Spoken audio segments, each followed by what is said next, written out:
விம்பிள்டனை தொடர்ந்து அலர்ச்சியிலோட winning form பயங்கரமாக continue ஆகிட்டே இருந்தது. ஸோ போன தடவை பார்த்தீங்கன்னா விம்பிள்டனில் நல்லாவே பெர்ஃபார்ம் பண்ணியிருந்தாங்க. ஸோ இருந்தாலும் இந்த தடவை வந்து பார்த்தீங்கன்னா நல்லாவே இம்ப்ரூவ்மெண்ட் தெரியுது. ஸோ சிட்டி ஓப்பன்லையுமே பார்த்தீங்கன்னா வரிசையாக 2 மேட்ச் வச்சிருக்காங்க.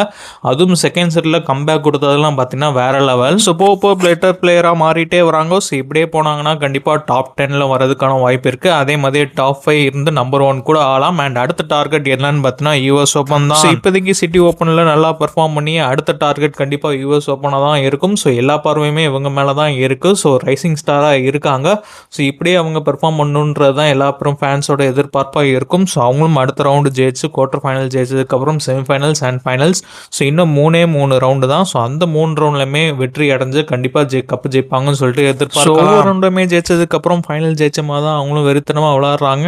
அதுலேயும் செகண்ட் ரவுண்டில் செட்டை ட்ராப் போனாலும் கடைசியில் வந்து பார்த்தீங்கன்னா 5th செட்டில் கம்பேக் கொடுத்துருந்தாங்க. ஸோ பார்க்குறப்ப ரொம்பவே நல்லா இருந்துச்சு. ஸோ இம்ப்ரூவ்மெண்ட் நல்லாவே தெரியுது. ஸோ இன்னும் அப்படியே விளாடணும்னு சொல்லிட்டு எதிர்பார்க்கலாம்.